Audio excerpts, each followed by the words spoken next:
Hey guys, good evening. Welcome to use of time by Priya Anand. आप सभी का बहुत बहुत स्वागत है। चलते हैं आज के इंपॉर्टेंट क्वेश्चंस की और वीडियो शुरू करने से पहले ये मैं बोल देना चाहूँगी कि हर रोज़ सुबह 6 बजे मोस्ट इंपॉर्टेंट करेंट अफेयर और हर रोज़ शाम 8 बजे मोस्ट इंपॉर्टेंट जनरल अवेयरनेस की क्लास होती है। किसी भी कॉम्पिटेटिव एग्जाम्स की तैयारी कर रहे हैं तो use of time by Priya आनंद को सब्सक्राइब कर लीजिए और बगल में जो बेल आइकन है उसे आप प्रेस करेंगे तो मेरे द्वारा डाली गई सारी वीडियो की नोटिफिकेशन आप तक पहुँच जाएगी।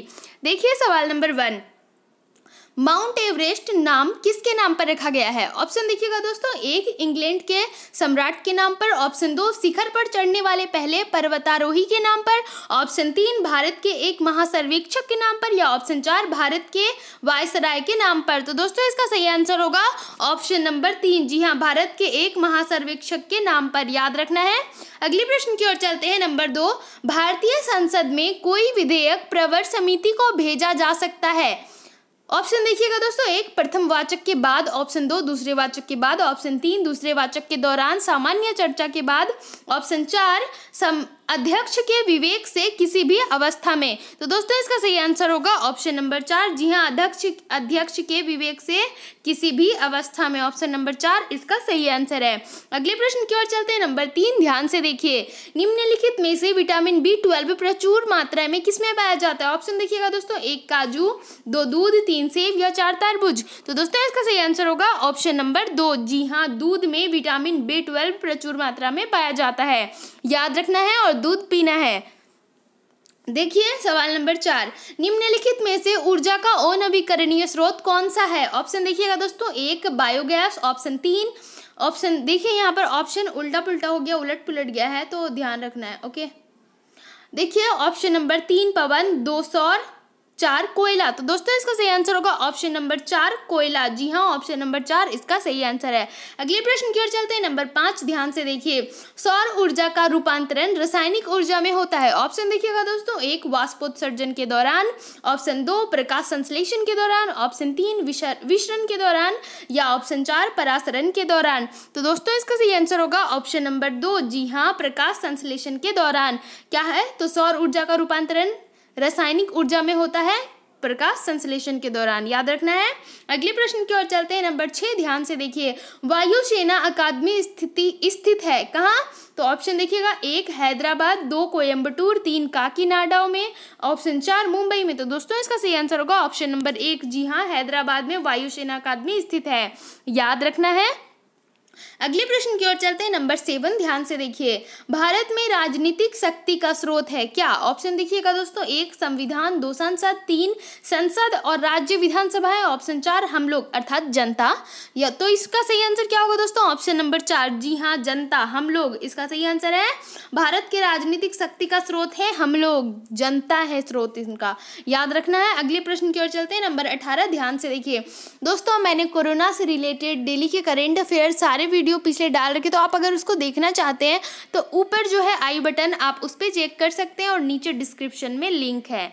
तो देखिए सवाल नंबर 8, वह स्थान कौन सा है जहां खारे जल और स्वच्छ जल का सतत मिश्रण होता रहता है? तो ऑप्शन देखिएगा दोस्तों, 1 ज्वारंदमुख, ऑप्शन 2 डेल्टा, ऑप्शन 3 गल्फ, या ऑप्शन 4 खाड़ी। तो दोस्तों इसका सही आंसर होगा ऑप्शन नंबर 1। जी हाँ, ज्वारंदमुख इसका सही आंसर है। वह स्थान कौन सा है जहां खारे जल और स्वच्छ जल का सतत मिश्रण होता रहता है? तो ज्वारंदमुख, याद रखना है।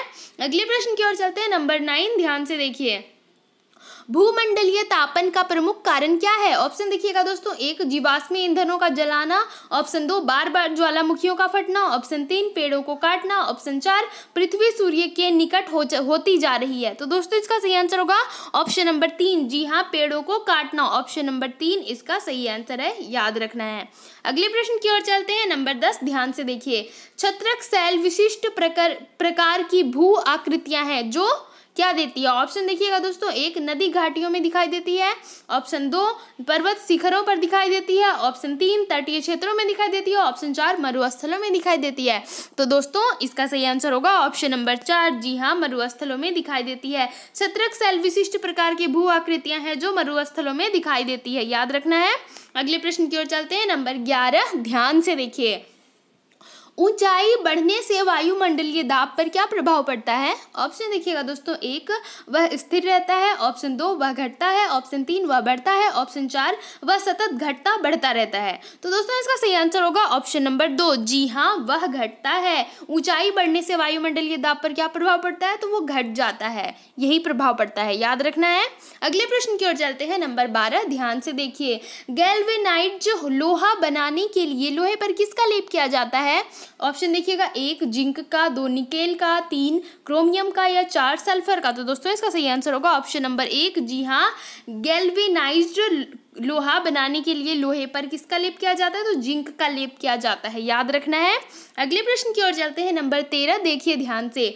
विषुव शब्द किसका घोतक है? ऑप्शन देखिएगा दोस्तों, 1 पृथ्वी जिस पथ पर सूर्य के गिर्द घूमती है, ऑप्शन 2 पृथ्वी का अक्ष जिसके गिर्द वह घूमती है, ऑप्शन 3 जब दिन और रात बराबर होते हैं, ऑप्शन 4 वह समय जब ऐसा प्रतीत होता है कि सूर्य आर्कटिक प्रदेश में आकाश में चक्कर काटे जा रहे हैं किंतु क्षितिज से नीचे नहीं जाता। तो दोस्तों इसका सही आंसर होगा ऑप्शन नंबर 3। जी हाँ, जब दिन और रात बराबर होते हैं। विषुव शब्द किसका घोतक है? तो जब दिन और रात बराबर होते हैं, याद रखना है। अगले प्रश्न की ओर चलते हैं, नंबर 14, ध्यान से देखिए। आइसोबार रेखाएं किन स्थानों को आपस में जोड़ती है? ऑप्शन देखिएगा, 1 बराबर वर्षा वाले, ऑप्शन 2 बराबर दाब वाले, ऑप्शन 3 बराबर जनसंख्या वाले, ऑप्शन 4 समुद्र तल से बराबर ऊंचाई वाले। तो दोस्तों इसका सही आंसर होगा ऑप्शन नंबर 2। जी हाँ, बराबर दाब वाले। आइसोबार रेखाएं किन स्थानों के इसको आपस में जोड़ती है? तो बराबर दाब वाले स्थानों को, याद रखना है। अगले प्रश्न की ओर चलते हैं, देखिए नंबर 15। माना जाता है कि उस क्षेत्र के पास पर्याप्त अंतर्राष्ट्रीय तरलता है यदि भुगतान संतुलन के घाटे को पूरा करने के लिए उसके पास काफी क्या हो? ऑप्शन देखिएगा दोस्तों, 1 स्वयं की धन राशि हो, ऑप्शन 2 कर राजस्व हो, ऑप्शन 3 प्राकृतिक संसाधन हो, ऑप्शन 4 स्वर्ण और या परिवर्तनीय मुद्रा हो। तो दोस्तों इसका सही आंसर होगा ऑप्शन नंबर 4। जी हाँ, स्वर्ण और या स्वर्ण और क्या, या तो परिवर्तनीय मुद्रा हो, ये ऑप्शन नंबर 4 इसका सही आंसर है। देखिए सवाल नंबर 16,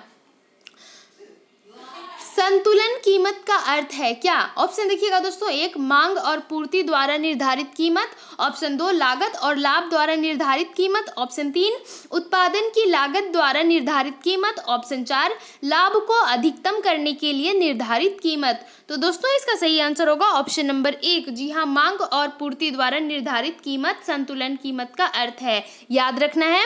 अगले प्रश्न की ओर चलते हैं, नंबर 17, ध्यान से देखिए। जब सीमांत उपयोगिता 0 हो तब कुल उपयोगिता क्या होती है? ऑप्शन देखिएगा दोस्तों, 1 न्यूनतम होती है, 2 बढ़ती है, 3 अधिकतम होती है या 4 घटती है। तो दोस्तों इसका सही आंसर होगा ऑप्शन नंबर 3। जी हाँ, अधिकतम होती है। जब सीमांत उपयोगिता 0 हो तब कुल उपयोगिता अधिकतम होती है, याद रखना है।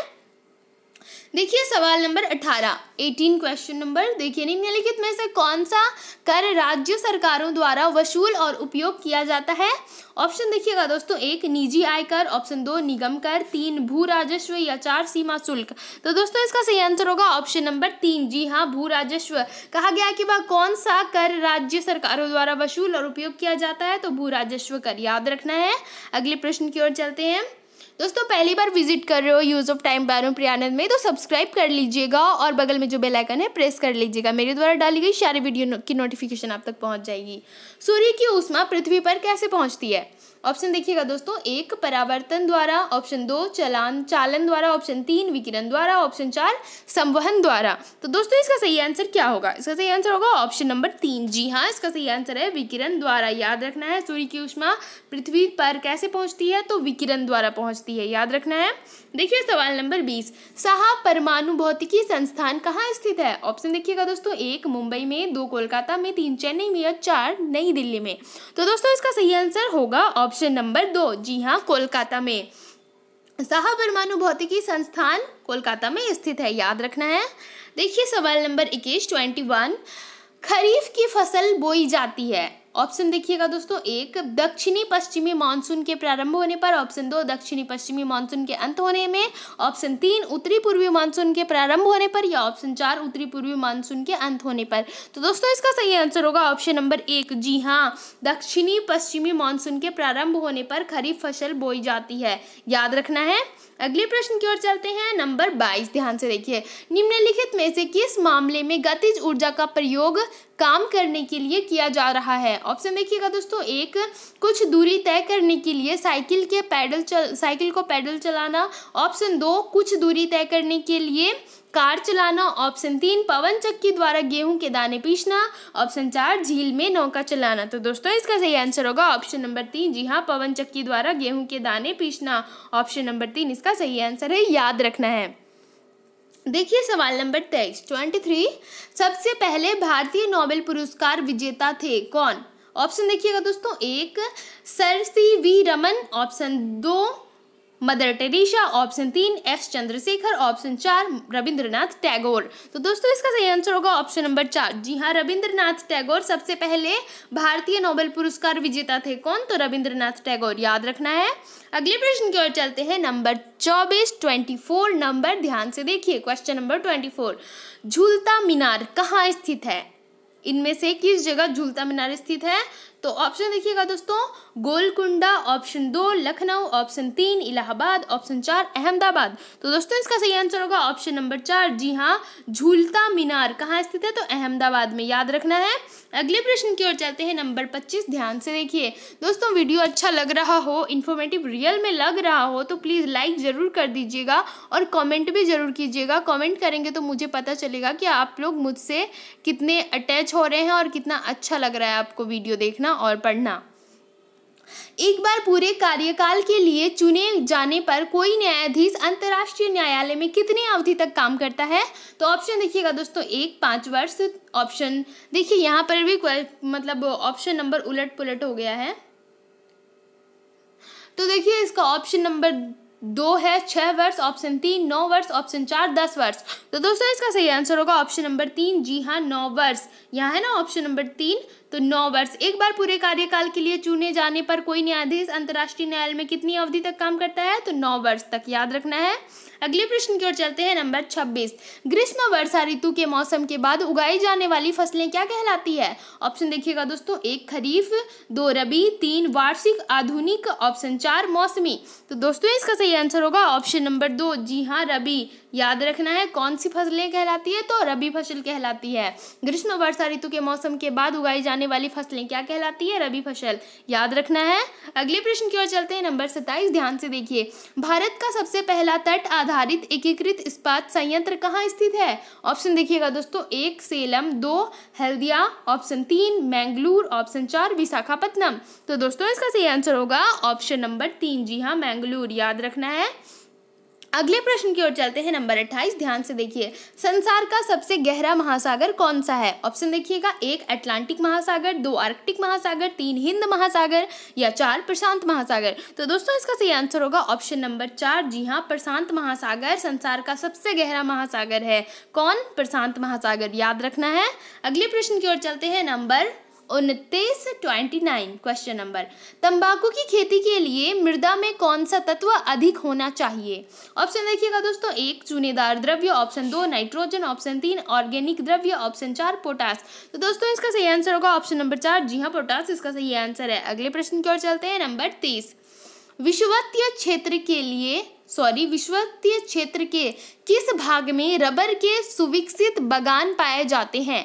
ऑप्शन देखिएगा दोस्तों, 1 Amazon basin, option 3 Malaysia, option 2 Indonesia, option 4 जैर बेसिन। तो दोस्तों देखिए यहाँ पर भी ना ऑप्शन मिस टाइपिंग हो गया है, टाइपिंग मिस्टेक हो गया है। यहाँ पर 2 3 होता, बट यहाँ 3 वाला ही 3 पर है और 2 वाला ही 2 पर है। ये वाला इधर होना चाहिए था, इधर होना चाहिए था, बट मैं आपको बता रही हूँ इसका आंसर। इसका सही आंसर होगा ऑप्शन नंबर 3, जो कि 2 पे लिखा गया है, मलेशिया इसका सही आंसर है। विषुवतीय क्षेत्र के किस भाग में रबर के सुविकसित बागान पाए जाते हैं? तो मलेशिया में, याद रखना है।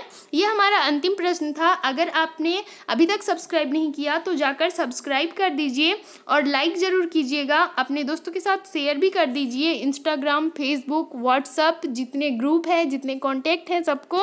और हर रोज़ सुबह 6 बजे करेंट अफेयर और हर रोज़ शाम 8 बजे मोस्ट इंपॉर्टेंट जनरल अवेयरनेस की क्विज होती है, तो क्लास से जुड़े रहें। Thank you friends, thanks for watching my video.